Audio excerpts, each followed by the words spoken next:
Section 206 Notice from ROC. Very interesting subjects. Don't panic. This is a complete professional guide under Companies Act 2013. Received a notice from Registrar of Companies under Section 206. This comprehensive guide explains the powers of ROC, company obligations, inquiry process, penalties, and practical compliance strategy. How to proceed under Companies Act 2013. We'll discuss in detail. So, what is Section 206 of the Companies Act 2013? Section 206 empowers the ROC, Registrar of Companies, to call for information, seek explanations, inspect documents, conduct inquiries when the ROC forms an opinion that further verification of a company affairs is necessary. It is primarily a pre-investigation scrutiny provision, not a full investigation like Section 210 to 213. So what triggers action under Section 206 subsection 1? ROC may act based on scrutiny of documents filed by the company, any information received from any source, compliance or red flags, MCA data analytics or risk flags, investor grievances, non-compliance indicators. So based on this, ROC may act. So ROC must form an opinion that the further information is necessary. What powers does the ROC have under Section 206 subsection 1? Under Section 206 subsection 1, ROC can issue a written notice requiring the company to furnish information or explanation in writing, to produce documents within reasonable time. This is commonly known as a ROC notice for information. ROC notice for information. So what is the duty of the company upon receiving of notice? Then we'll go to subsection 2. As per subsection 2 of section 206, the company and its officers must furnish information, provide explanations, produce documents within specified or extended time. So standard of response to the best of their knowledge and power. To the best of their knowledge and power. Non-cooperation attracts penalty. Can past officers be called to provide information? Yes. Very important compliance point. Here it says in 206 subsection 2, proviso, if the matter related to past period, the ROC may call, in this proviso it is given, ROC may call former directors, former KMPs, past employees to provide information. This expands the compliance net significantly. So what happens if ROC is not satisfied with the reply? Then go to subsection 3. Under section 206 subsection 3, 206 subsection 3, if no reply is furnished or reply is inadequate or state of affairs appears unsatisfactory, the ROC may issue another written notice requiring further books, papers, explanations for inspection.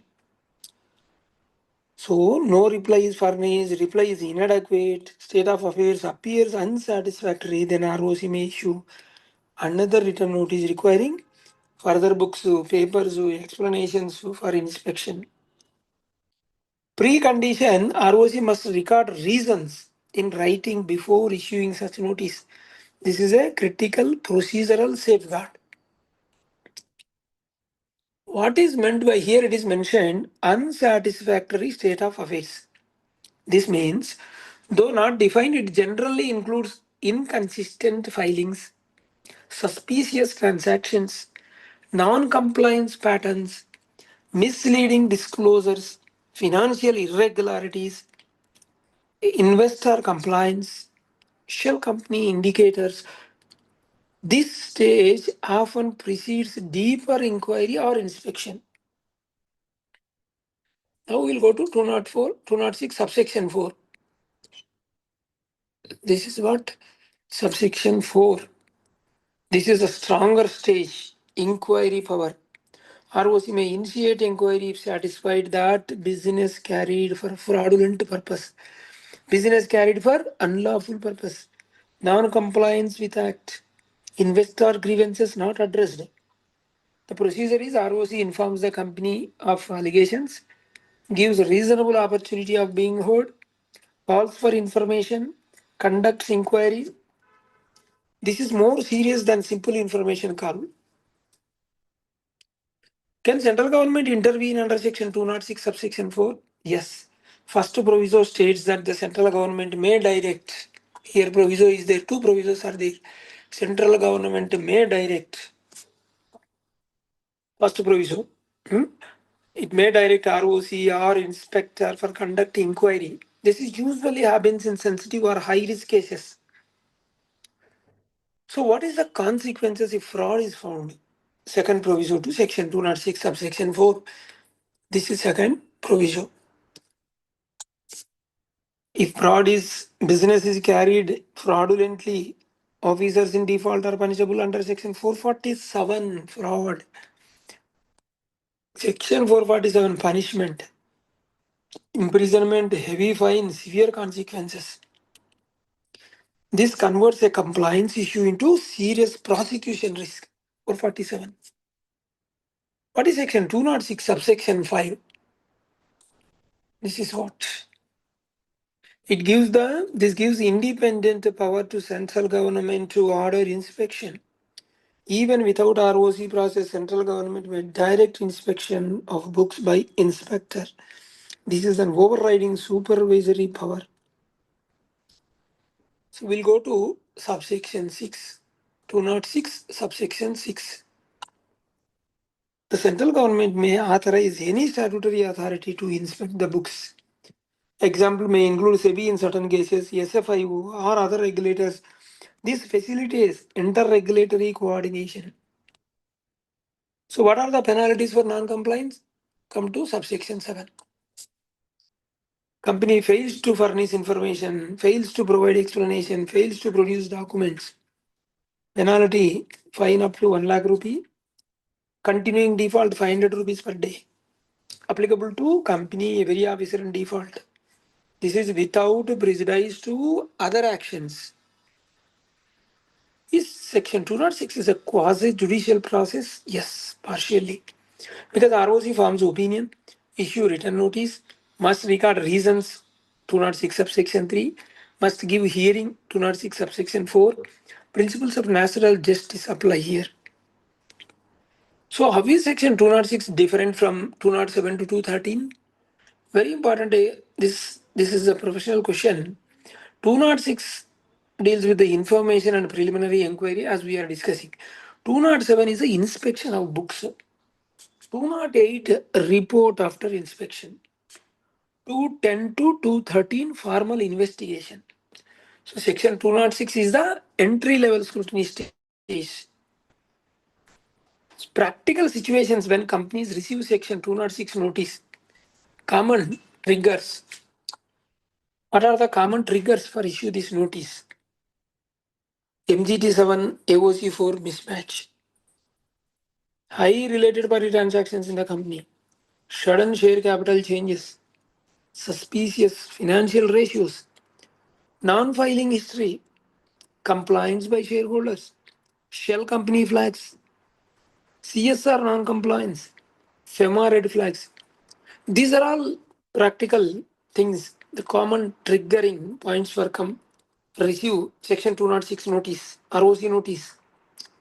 How should a company respond professionally?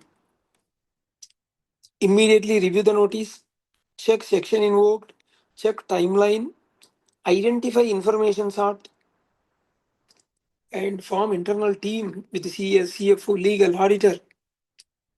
Prepare factual reply. point-wise documentary evidence, no assumptions, no emotional language. Board briefing if serious. File within time, delay versus scrutiny level. I'll also tell common mistakes companies make. Ignoring notice, giving casual reply, incomplete documentation, contradictory statements, late submission, not involving professionals, sometimes copy paste responses, sometimes over disclosure without strategy. These are all the common mistakes companies make in general. Can Section 206 lead to investigation? Answer is yes, escalation path. Section 206 is the entry level. 207 is the inspection. 208 is report. 210 to 212 investigation. 447 prosecution. Early stage handling is a critical. What is the professional risk for directors and company secretaries? High risk if mishandled personal, then personal penalty, fraud exposure, disqualification risk, SFI over reference, reputational damage, auditor reporting impact. So, the practical compliance checklist before replying to ROC notice ensure all MCA filing reconciled. Ensure financial match filings. Related party transactions properly verified. Ensure board minutes align. Ensure share capital trial clear. Bank statements reconcilable. Auditor consulted. Legal review done. Reply vetted by PCS. These are all the compliance practical checklists before replying to ROC notice. So this is what about the ROC notice or 206 notice, notice from ROC. This is what complete professional guide. There is no need to panic. We have two channels, RR Corporates and other channel RR Legal Talks. Please do subscribe, hit the bell icon so that you will not miss any of my latest videos. Thank you.